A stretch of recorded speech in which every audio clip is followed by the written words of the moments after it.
11th economics chapter number 1 basic concept in economics का हम objectives ले रहे हैं। सबसे पहले choose the correct option. Statements related to economics. Economics is a social science. Concept of economics is derived from Greek word oikonomia. C. Economics is related to the study of human economic behavior. D. Economics is related to management of the household. Now इसमें correct answer कौन सा है? A B C, A and B, B and C, A B C and D. Okay, क्या लगता है? A B C and D लगता है तेरे को? नाउ ऐसे टाइप का यदि एग्जाम में क्वेश्चन आता है तो हम चाहेंगे तुम इवेल्युएट करो। सी, मैं पेन यहाँ पे बता रहा हूँ कैसे इवेल्युएट करना है। इकोनॉमिक्स से सोशल साइंस में एग्री, यस और नो? यस। तो ये ए करेक्ट है, बराबर है सब। ये मतलब बी और सी तो नहीं है, गलत हो गया। ये तीन ही बचे ना correct answer. Now concept of economics is derived from the Greek word oikonomia, ये भी करेक्ट है। इसका मतलब वापस से 1, 2 और 4 करेक्ट है। Economics is related to the study of human economic behaviour, absolutely true. मतलब ए बी सी तीनों करेक्ट है। यहाँ पे ए और बी बोला है तो दो कट गया, बराबर है ना? यहाँ पे सी नहीं है। Economics related to management of the household, ये भी करेक्ट है। यहाँ पे सिर्फ एबीसी है तो ये भी नहीं है। तो इसको रिवर्स साइकोलॉजी बोलते हैं। मैंने तीन कट करके, so correct answer, very good, you give the correct answer A B C and D. Now let us come to the next part. मैं पूरा बोलूंगा फिर आंसर करना। Statements incorrect with reference to Adam Smith's definition.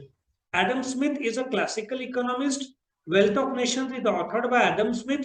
Economics is the science of wealth. Economic studies common man. Correct.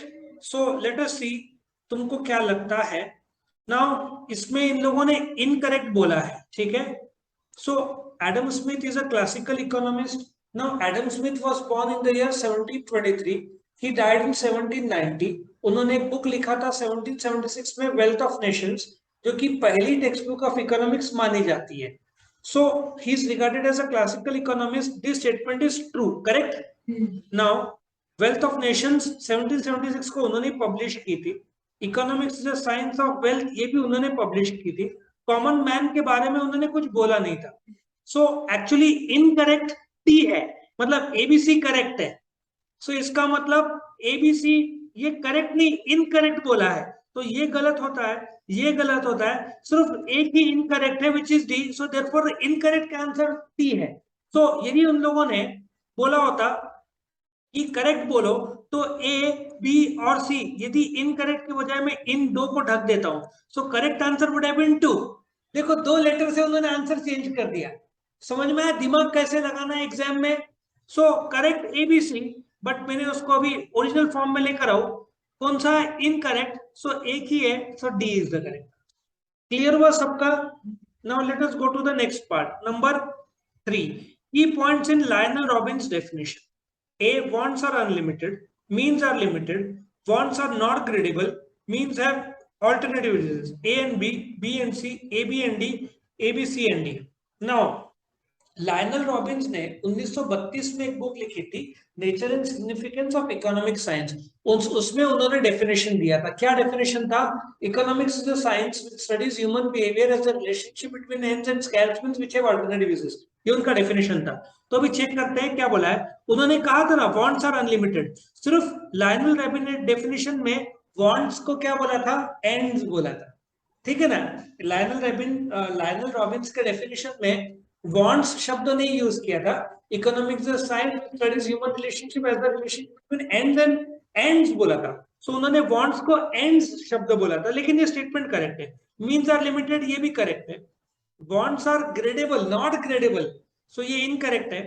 Means have alternative uses, ये भी correct है।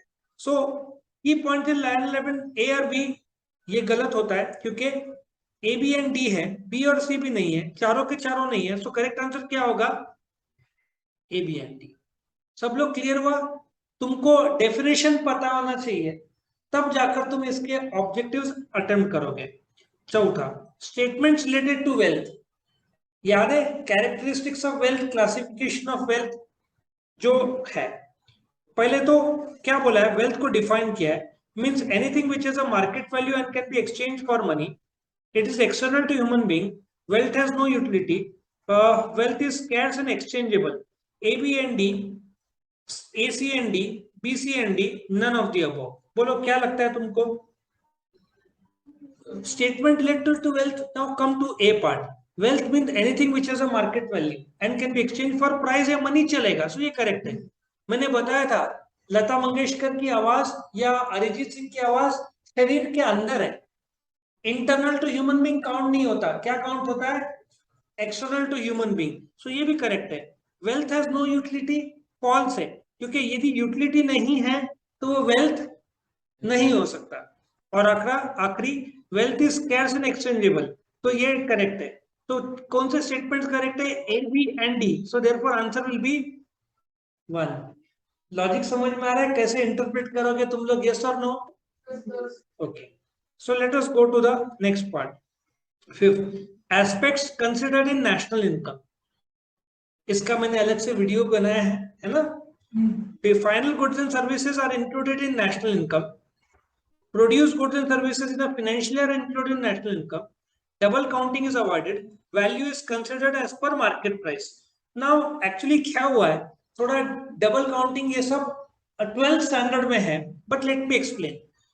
National income is the money value of all the final goods and services जो एक साल में produce होता है। Double counting is avoided, क्योंकि यदि तुमने टायर भी काउंट कर लिया और वही मारुति भी काउंट कर लिया तो डबल होगा ना। एमआरएफ का टायर 500 रुपए का और मारुति में टायर 500 रुपए, डबल काउंटिंग हो जाएगा। सो डबल काउंटिंग अवॉइड करते हैं, वो भी ट्रू है। Value is considered as per market price. So जो market national income is the money value of all the final goods and services produced in the accounting year. तुम्हारा cost price कैसे compute कर सकते हो? क्योंकि कोई भी मैन्युफैक्चरर कॉस्ट प्राइस नहीं बताएगा। सो तुम क्या कंसिडर करोगे? Market price. So correct A and C नहीं है, चारों करेक्ट है। So correct answer is A B C and D. सब लोग क्लियर है? तो एग्जाम में कभी कभी वो लोग इनकरेक्ट बोलेंगे, ठीक है, जैसे कि यहाँ पे इनकरेक्ट बोला था, और कभी कभार ये लोग तुमको करेक्ट करने बोलेंगे रिलेटेड टू इकोनॉमिक्स। सो तुमको शब्द देखना है, करेक्ट है क्या, इनकरेक्ट है या स्टेटमेंट है। दूसरा बहुत इजी है, natural science, exact science, social science, ये अगेन कुछ लोग इनएग्जैक्ट साइंस बोलते हैं। हाँ, very good. So it is abstract science. Abstract science तुम बोल सकते हो। वैसे इनएग्जैक्ट साइंस बोला तो भी मैं करेक्ट दूंगा, बट बहुत सारे बुक्स में एब्स्ट्रैक्ट वर्ड यूज होता है। So the correct answer is abstract science. Correct, behavioural भी चलेगा। Physics dash psychology is a social science, तो फिजिक्स क्या होगा? नहीं, फिजिकल साइंस करेक्ट है, एम्पिरिकल साइंस भी करेक्ट है, लेकिन सबसे मेन ज्यादा करेक्ट कौन सा है?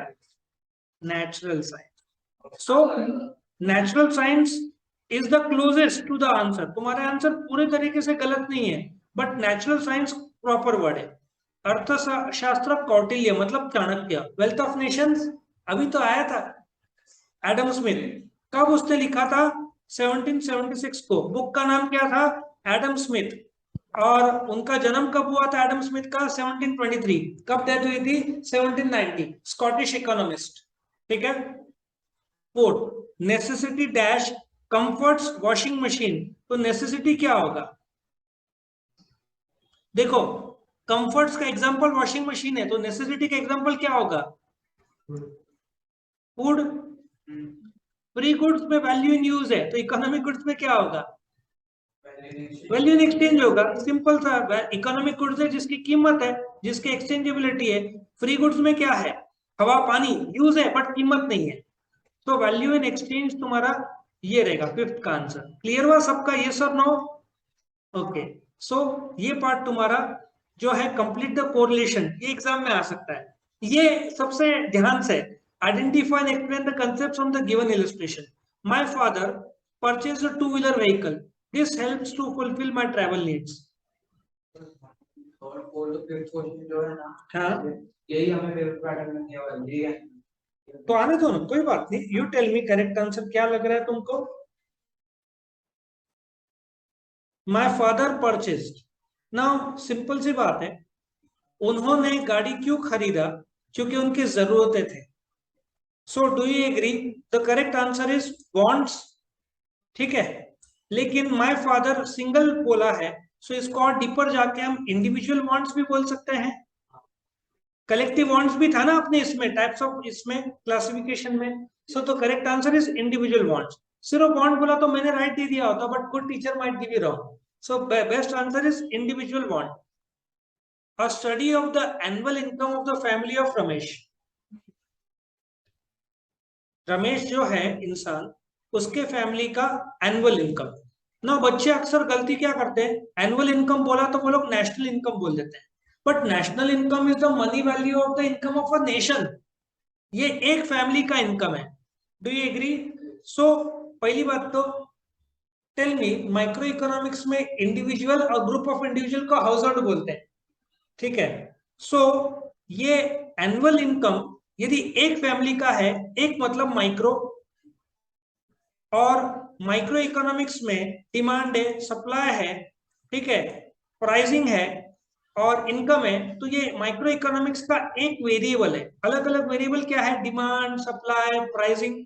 सो ये micro economic variable, correct. As per the data for financial year 18-19, the country's production of goods and services increased by 20%. मैंने बताया था concept.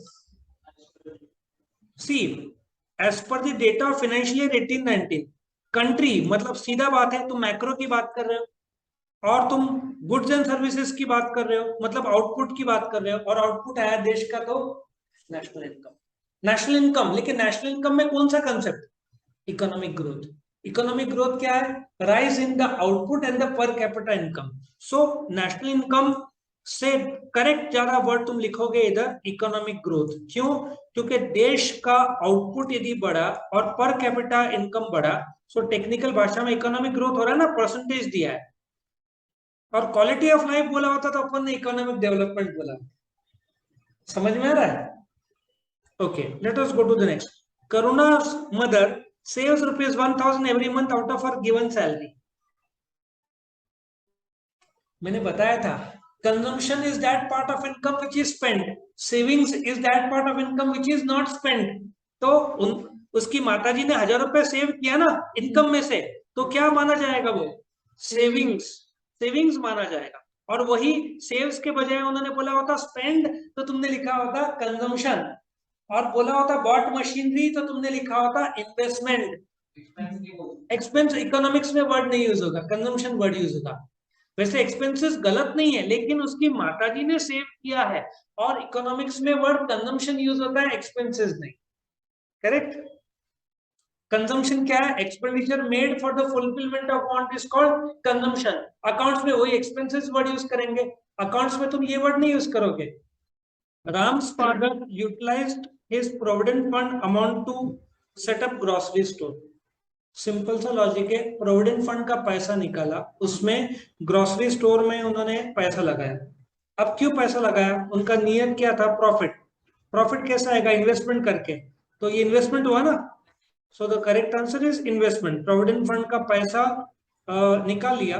By the way, provident fund का पैसा 5 साल बाद तुम निकाल सकते हो, ठीक है, आफ्टर 5 years तुम निकाल सकते हो, बट निकालना नहीं चाहिए, वो सेविंग्स के लिए किया हुआ रहता है। फिक्स डिपॉजिट 1 साल के लिए रहता है, लेकिन पीपीएफ में तुम हर साल या हर महीने भी डाल सकते हो, कुछ ना कुछ जरूर डाल सकते हो। बस लास्ट 15 साल का रहता है, वेरी गुड। 15 years का रहता है, तुम 5 साल के लिए एक्सटेंशन भी कर सकते हो।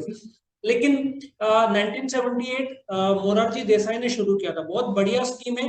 तुमको income tax benefit under section 80C भी मिलता है, और उसमें ब्याज दर भी मिलता है। I think it is 7 point something now, 7.1, 7.2 every quarter वो अपडेट होता है। और वो गवर्नमेंट, पहले तो 9 था, भी कम होते होते 7.2 में, 7.2 है मुझे लगता है, या 7.1 होगा, रिसेंट चेक करना पड़ेगा। नाउ आंसर द फॉलोइंग तो तुमको लर्न करना है। State with reason whether you agree और disagree. All wants can be satisfied at a time. Yes. No. कैसे होगा भाई, पैसे। डिसएग्री, ठीक है, पहला डिसएग्री, क्योंकि सारे के सारे वांट तुम सेटिस्फाई नहीं कर सकते। Human wants change as per season and preferences. Yes. अभी ठंडी आएगी तो चाय की इच्छा होगी, बारिश है तो पकोड़े की इच्छा है, गर्मी है तो आइसक्रीम, ठंडा पानी, नहीं sorry, cold drink, absolutely no hard drink. हाँ, So agree. Value in use and value in exchange are same. They are different. Value in use तो हवा तुमको जिंदगी देता है, बट कीमत चुकाना नहीं पड़ता. If you go for a book, उसमें यूटिलिटी भी है और पे भी करना पड़ता है. तो they are different concepts. तो this is disagree. ठीक है ना? वैल्यू इन एक्सचेंज मतलब एक प्रोडक्ट से दूसरा कितना खरीद सकते हो, वैल्यू इन यूज तो सिर्फ यूटिलिटी है, दोनों अलग कंसेप्ट हैं. तो इस प्रकार हमने सारे के सारे objectives first chapter basic concept of economics level standard खत्म किए.